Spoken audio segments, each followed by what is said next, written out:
Night has fallen in Weimar, early August 1831. In the study of an old baroque house on the Frauenplan, an aged Johann Wolfgang von Goethe sits at his mahogany desk, quill in hand. The glow of a solitary oil lamp casting his long shadow on walls lined with books and curiosities. He is 81 years old, his once auburn hair now snowy white, but his eyes still gleam with intellectual fire. Before him lies a manuscript he has tended for nearly 6 decades. The second part of Faust, the magnum opus of his life. The summer air is warm and still. Through an open window drifts the scent of the garden's roses and the faint chirr of crickets. Goethe dips his quill, steadying a slight tremor in his fingers, and writes the final lines in a firm, flowing script. All that is transitory is but a symbol. The insufficient here becomes reality. The indescribable, here it is done. He pauses, his pen hovering after the last stroke, and then adds the closing words in Latin. Das ewig Weibliche zieht uns hinan. The eternal feminine draws us upward. A gentle smile softens Goethe's lined face. It is done. After a lifetime of striving, he has brought Faust's journey to its transcendent conclusion. Carefully, he blots the ink and lets out a long breath that seems to carry years of memory with it. He looks around the dim study. On a side table lies a weathered sketch of an Italian landscape, the Roman Campagna at dusk, a memento from his youth. On another shelf stands a collection of colored minerals and a prism from his scientific experiments. And nearby, a cabinet holds a fossilized skull and botanical specimens from long-ago explorations. Each object whispers a story, and in this quiet moment, Goethe feels the presence of his younger selves, the passionate youth who stormed literary Europe with Werther, the earnest poet who roamed ancient ruins in Italy searching for beauty, the sage minister balancing art and statecraft in Weimar, the bereaved friend who lost Schiller and pondered the mysteries of life and death in solitude, and now the venerable poet-philosopher, wrapping up his life's work in lines of verse. Goethe's secretary, Johann Eckermann, enters softly, having waited while his master finished writing. Goethe folds the manuscript pages tenderly, ties them with a silk ribbon, and places them in a packet. He turns to Eckermann with a twinkle in his tired eyes. "Here it is," he says quietly, patting the bundle. Knowing Goethe's wish, Eckermann brings sealing wax and an insignia stamp. The old poet heats the wax, presses the seal with a resolute hand, this Faustian pact of a very different kind, and entrusts the manuscript to Eckermann with instructions that it be published only after his death. As the flame of the lamp gutters, Goethe sinks back in his chair. He is tired, his breath a little labored, but deeply content. Outside, the summer night is vast and starry. Goethe murmurs, perhaps to himself, "Mehr Licht, more light," as if even now his soul reaches toward illumination. In this hushed scene, an old man concluding the epic of a striving soul, the arc of Goethe's extraordinary life gently comes full circle. That life began many years and adventures ago. In Frankfurt on a warm August 28, 1749, born to a well-to-do bourgeois family, young Johann Wolfgang von Goethe grew up amid books, music, and the comfortable buzz of a cosmopolitan city. Precocious and imaginative, he staged puppet theater plays as a child and devoured every story he could find, from German folk tales to Homer and the Bible. Frankfurt, with its bustling fairs and visiting theatrical troupes, exposed him early to theater and poetry, sparking a creative flame. By his teenage years, Goethe was writing verses and dreaming of literary glory, even as he dutifully studied law to please his stern father. At 16, he went off to Leipzig University, 1765, to study law. But the young Goethe in Leipzig was more enthralled by art and literature than statutes. He fell in puppy love with a pretty innkeeper's daughter, Gätchen, and expressed his feelings in a cycle of playful poems. He also wrote a charming set of pastoral plays, Die Laune des Verliebten, for one, and soaked up the genteel culture of this Saxon city. Though his time in Leipzig was cut short by illness, it affirmed his path as a man of letters. After recovering back in Frankfurt, he proceeded to Strasbourg to finish law. But destiny awaited on the banks of the Rhine. In Strasbourg in 1770, Goethe, at 21, met the older poet-philosopher Johann Gottfried Herder, who was stationed there for an eye operation. Through conversations with Herder, Goethe underwent an artistic and intellectual awakening. Herder introduced him to Shakespeare's works and the poetry of folk songs and Ossian. It was like a lightning strike. Shakespeare's unfettered genius, his refusal to conform to classical unities, his mix of tragedy and comedy, his deep humanity, thrilled young Goethe. At the same time, German folk culture and Gothic architecture, Strasbourg's awe-inspiring cathedral, made a huge impression, taught Goethe to value his own national roots and the authentic voices of ordinary people. Armed with these inspirations, Goethe returned to Frankfurt and let his creativity explode.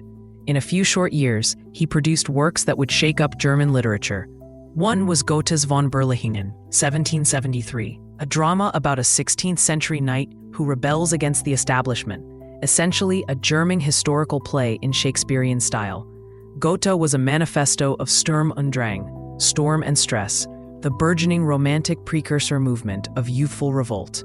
It swept aside the decorous Alexandrine verse of French neoclassical drama and gave audiences thunderstorms, castle sieges, feisty peasants, and a hero who declares, Lieber ohne Leben als ohne Freiheit.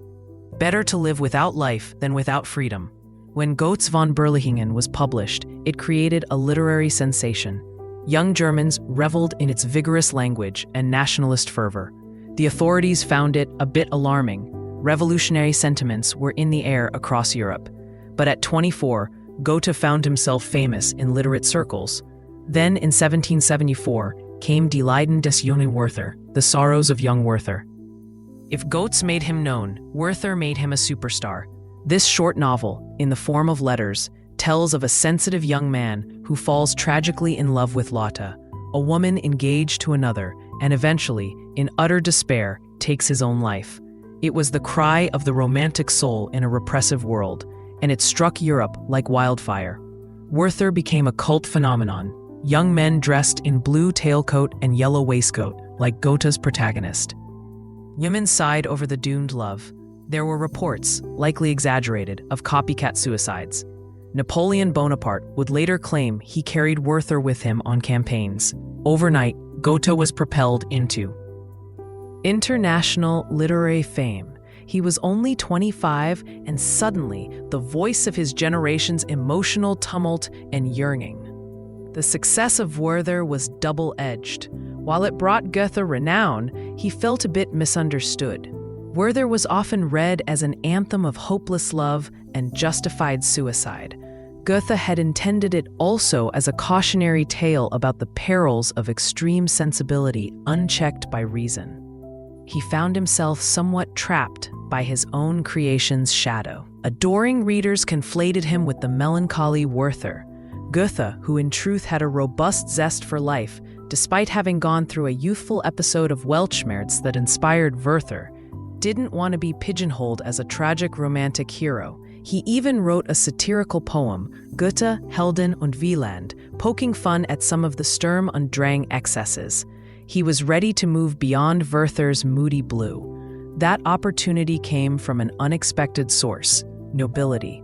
Later in 1774, Goethe wrote Clavigo, a tragedy based on an episode in Beaumarchais' memoirs, and Stella, a play about a ménage à trois that scandalized some. It had to be given an alternate ending later.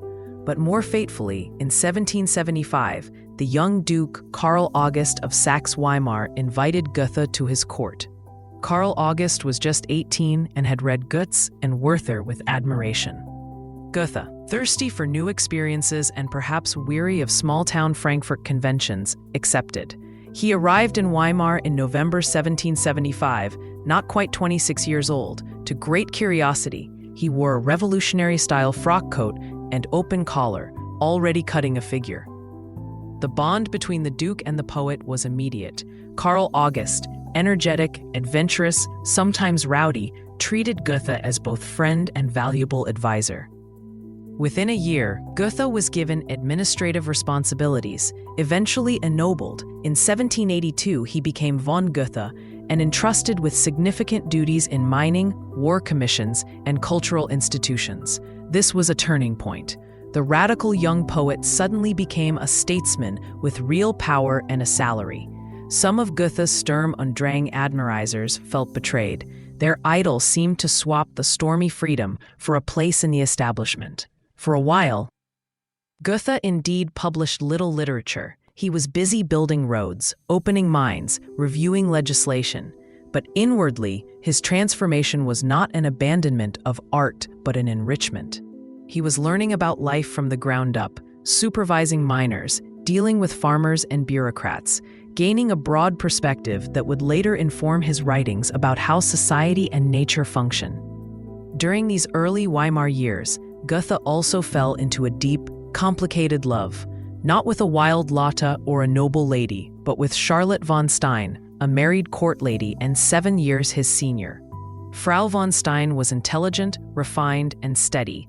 For nearly a decade, Goethe and Charlotte von Stein shared an intimate correspondence and close friendship that was likely platonic, but very emotionally intense. She became his confidant, muse, and educator in the subtleties of court etiquette and feeling. Through her influence, Goethe matured from the exuberant youth of Werther into a more measured man. His letters to her are full of tenderness, reflections on self-control and duty, and longing restrained by respect. Charlotte brought out Goethe's capacity for introspection and discipline, which balanced his fiery talent. Many credit her with helping civilize his raw genius into classical elegance. Under Charlotte's and Carl August's influence, Goethe's artistic style evolved. He began writing in a calmer, more classical vein. A key project of this period was Iphigenie auf Taurus, Iphigenia in Taurus. Goethe first drafted it in prose in 1779, then later, after a transformative trip to Italy, rewrote it in verse. We'll come to that. Iphigenia is a reworking of the Greek myth. Iphigenia, serving as a priestess on Taurus, reunites with her brother Orestes and through noble purity, ends a cycle of vengeance. Goethe's Iphigenia is a compassionate healer who renounces deceit and saves lives through virtue and reason. The play is often seen as Goethe's self-portrait of who he aspired to be in this period: humane, rational, serenely moral. It marked a departure from the stormy passions of his youth toward the clear Apollonian light of classicism. But even as his Weimar life settled, Goethe felt a restlessness, a need for broader horizons. He had grown immensely as an administrator and social being, but he worried his poetic muse was drying up. By the mid-1780s, after a decade in Weimar, he yearned for artistic rejuvenation. Thus, in 1786, without fanfare, he slipped away from Weimar and journeyed incognito to Italy. This decision, essentially to take an extended sabbatical abroad, was risky. He left without the Duke's clear permission, though Carl August ultimately supported him. But Goethe knew he had to find himself again.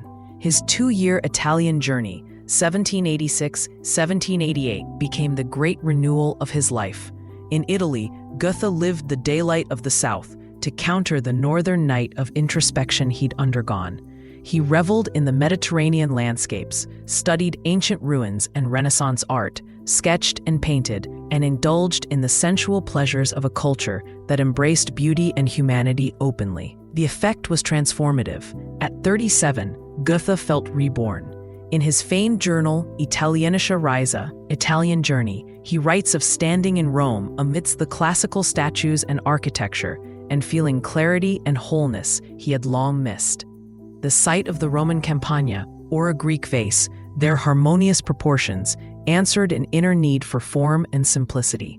He famously declared, "Ecco l'uomo," here is the man, in Italy, implying he found in classical art an ideal of humanity that he could aspire to. Italy also loosened some of Goethe's personal constraints. The reserved man of Weimar allowed himself more freedom. There are hints of romantic liaisons, of nights at the opera, of climbing Vesuvius and marveling at nature's fire. Importantly, he worked on his literary projects with fresh vigor. He turned his prose Iphigenia into a verse drama of near-perfect purity. The transition from the passionate prose draft to the stately blank verse final form mirrors his own internal shift towards calm classicism. He began Torquato Tasso, completed in 1790, a play about a hypersensitive poet at court, clearly reflecting his own experience and perhaps offering a critique of how an artist like himself fits or doesn't into court life. Goethe returned to Weimar in 1788, sun-bronzed, invigorated, and changed. His Italian journey had given him a creative second wind, but also made him less tolerant of petty court formalities.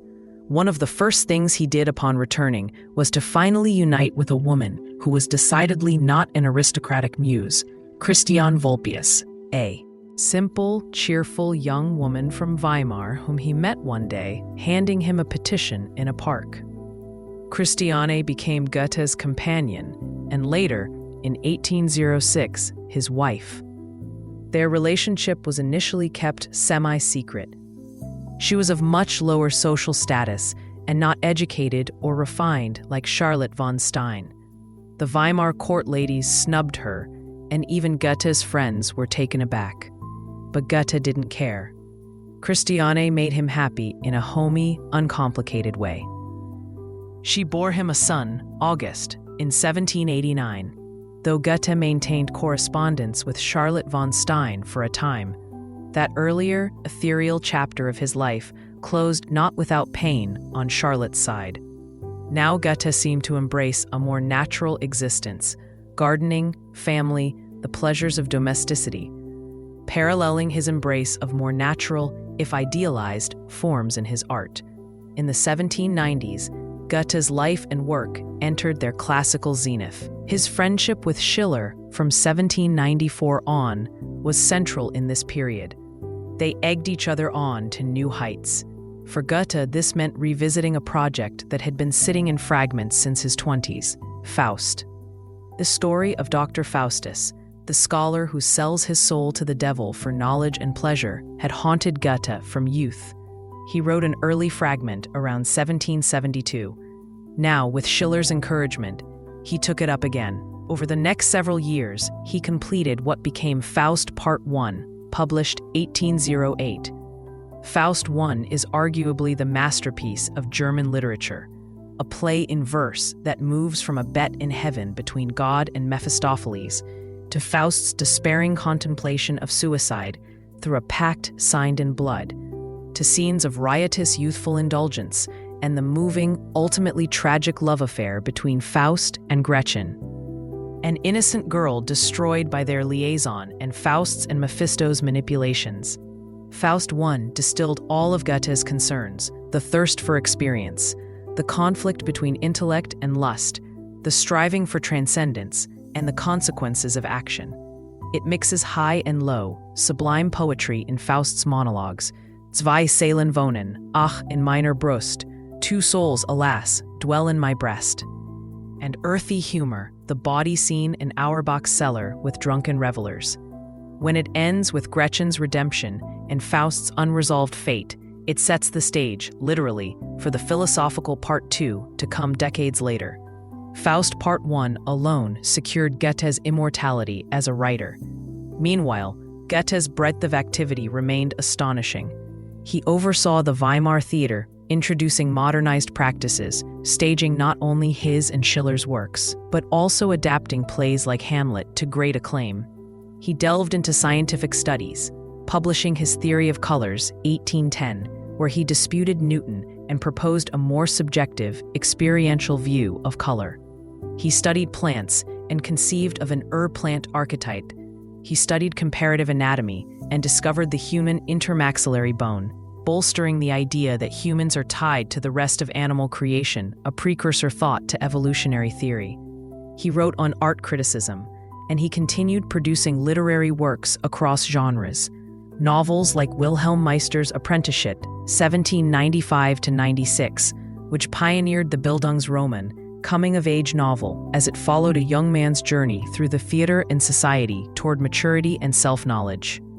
Poetry ranging from short lyrics to epic cycle, the Roman elegies, sensual poems inspired by his Italian affairs, which were considered quite erotic and daring when finally published. Goethe experienced heartbreaks and challenges too. The French Revolutionary Wars deeply disturbed him. Though he was no reactionary, he disliked the mob violence and later Napoleon's authoritarianism. in 1806, when Napoleon's troops overran Weimar after the Battle of Jena. Goethe's own house was endangered. Chaotic soldiers were looting. In that tense moment, Christiane Vulpius reportedly confronted the marauders and protected Goethe and their home. Shortly thereafter, moved by her bravery and tired of any stigma, Goethe married Christiane.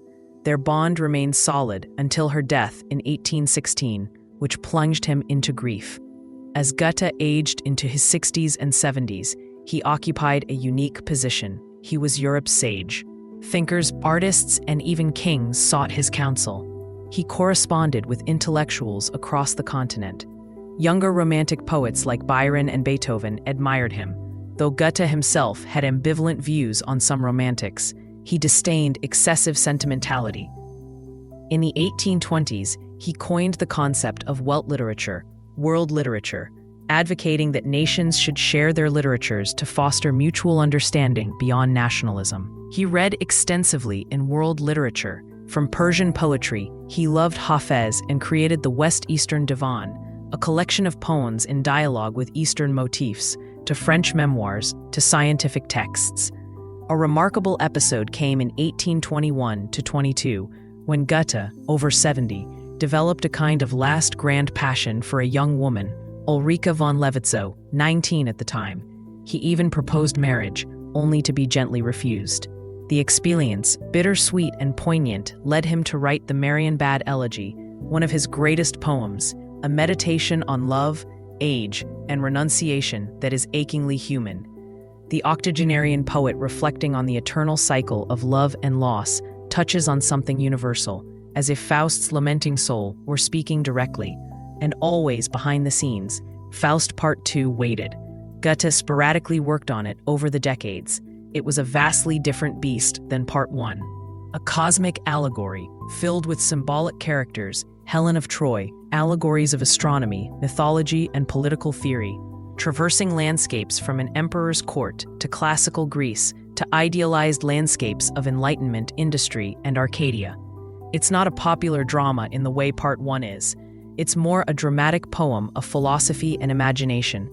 Goethe wrestled with it until that August night we began with in 1831, when he sealed it completed. Fittingly, Faust II ends with Faust's salvation and ascent, aided by Gretchen's pleading and the eternal feminine, a denouement of grace that Goethe, the humanist, granted to his striving hero. In the spring of 1832, a little more than 6 months after finishing Faust, Goethe fell ill. On March 22, 1832, he died in his Weimar home. The oft-quoted last words, mehr Licht, more light, whether exactly true or embellished by Eckermann, perfectly encapsulate Goethe's spirit, his Enlightenment drive, his insatiable curiosity, his quest for clarity and understanding. The news of his passing spread across the globe as far as technology then allowed. In England, Carlyle wrote tributes. In France, Victor Hugo and others recognized the Titan's loss. Across Germany, there was a profound sense that an era had ended. Goethe had lived through the Seven Years' War, the American and French revolutions, Napoleon's rise and fall, the dawn of the Industrial Age, and had reflected it all in his writings. He was the last universal mind of that scale from the 18th century living into the 19th. What is Goethe's place in the theatrical evolution between 1700 and 1850? It is multifaceted. As a playwright and poet, he, alongside Schiller, established Weimar classicism, which married Enlightenment ideals of reason and order with the emotional depths of Sturm und Drang and the rich heritage of classical antiquity. His plays like Iphigenia in Taurus, Egmont, Torquato Tasso, and of course Faust, infused German theater with a seriousness of purpose and a mastery of language that matched anything out of France or England. In Iphigenia, Goethe created an ideal of noble humanity, a piece that Friedrich Nietzsche later said is so beautiful that it reconciles us with life. In Egmont, he provided inspiration to freedom fighters. Beethoven later wrote music for it, including the famous overture, and during World War II, Allied radio broadcasts used Egmont's defiant words as inspiration against the Nazis. In Faust, Goethe crafted the great modern myth of a striver, at once scientist, lover, world changer, who may err and sin. but through striving and seeking, finds redemption. That story has been adapted into countless operas, novels, and films, and continues to resonate because we all feel a bit of Faust in us. The part that wants more light, more experience, more knowledge, and asks, what is the price? As a theater practitioner, Goethe also had significant influence. He ran the Weimar court theater for many years, 1791 to 1817. There, he implemented reforms such as more rehearsals and unity of style in acting. He encouraged a more reserved, noble style of performance in line with classical ideals. Some later critics actually faulted him for draining spontaneity in pursuit of pictorial elegance, but he helped shape German acting tradition and introduced popular theater going to Weimar. He staged not only serious works, but also comedies and spectacle to draw audiences. His insistence on high artistic standards in theater management became a model. Moreover, Goethe's idea of Weltliteratur and cultural exchange also extended to theater. He was eager to see Shakespeare on German stages.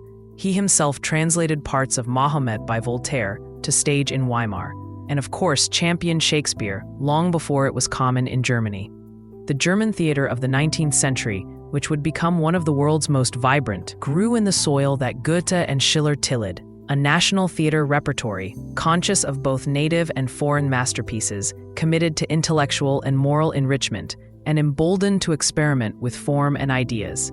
On a more personal level, Goethe's life itself became an emblem of the complete man of letters that others aspired to. In the theater of the world, he played so many parts: poet, playwright, director, critic, philosopher, statesman, scientist, lover, friend, traveler, patriarch, synthesizing them into a harmonious individual that Renaissance figures like Leonardo or Francis Bacon might admire. This breadth reinforced the ideal, especially potent in German culture, of the writer as not just a spinner of tales, but as a Bildungsfigur, a guide to education and inner development. It's often remarked that every era since Goethe's has sought to claim him in some way. The Romantics adored the young Werther Goethe, but were perplexed by the classical elder Goethe.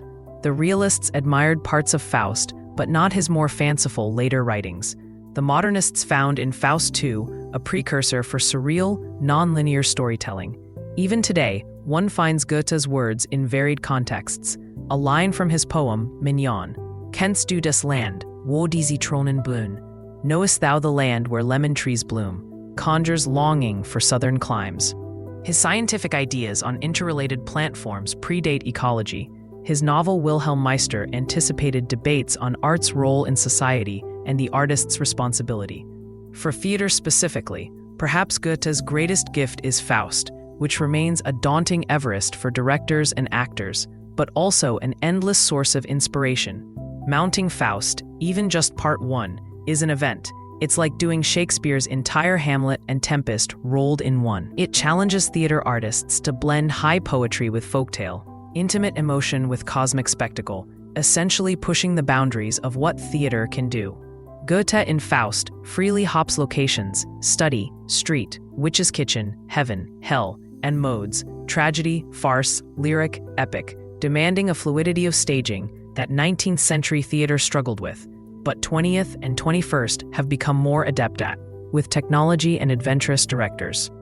Every time Faust is attempted, one feels the electrifying attempt to capture the everything that Goethe poured into it, and by extension, into life.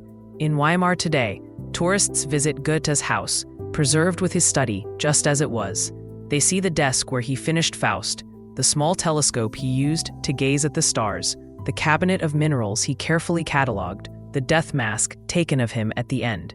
It's a quietly moving shrine. But to truly find Goethe, one must go to his works. Read Faust's final scene, where angels bear Faust's soul upward and the mystical chorus sings of the eternal feminine. Or read Iphigenia's plea for truth, or Egmont's defiant dream of freedom as he faces execution. There is Goethe, not in marble or bronze, but alive in word and idea. Johann Wolfgang von Goethe encompassed in one life the transition from the Baroque world of princely courts and Latin pedagogy to the modern world of nation-states and scientific inquiry. He drank deeply of classical antiquity and foreshadowed future modernism. In theater, he took the groundwork laid by the Enlightenment and Sturm und Drang, and forged a new synthesis that would guide dramatic art into the 19th century. If one were to liken the theatrical evolution to a grand symphony from 1700 to 1850, Goethe's contribution might be the complex, heroic final movement of the classical section, bringing themes together, elevating them, and modulating toward the unknown future. His voice, wise, melodic, yet underscored by the rumble of youthful storms, still echoes whenever the curtain rises on a drama that seeks to illuminate the human condition in its fullest.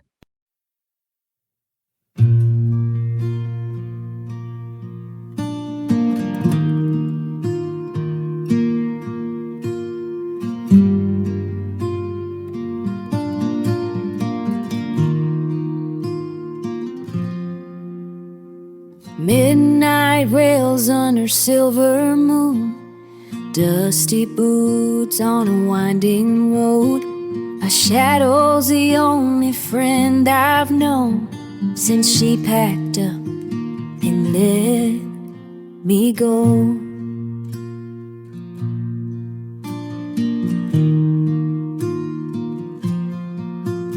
Empty whiskey bottle on the seat, her laugh still echoes in my bones.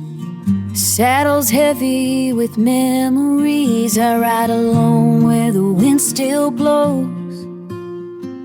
Nowhere else to be, nowhere else to be, nowhere else to be.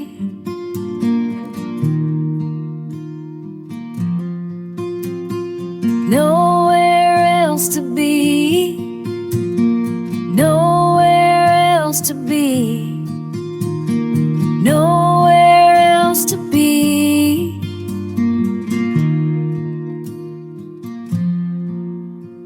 Sunrise paints the horizon gold, but it don't warm a lonesome soul. Every town I pass feels half her size. Every trail's haunted by goodbye. I whisper prayers to open skies, hoping someday my heart'll find a brand new path beyond the pain, where broken hearts can heal in time. Nowhere else to be, nowhere else to be, nowhere else to be.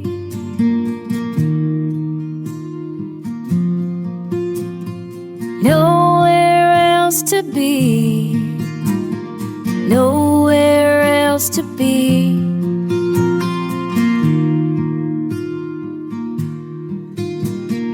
Nowhere else to be.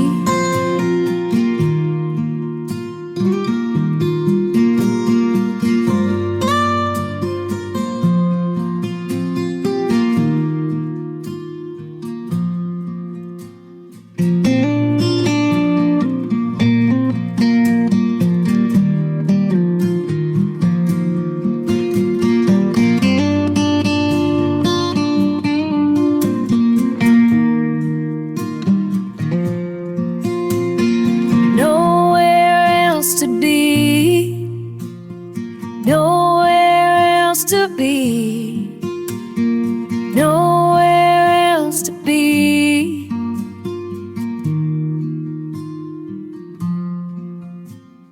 Nowhere else to be, nowhere else to be.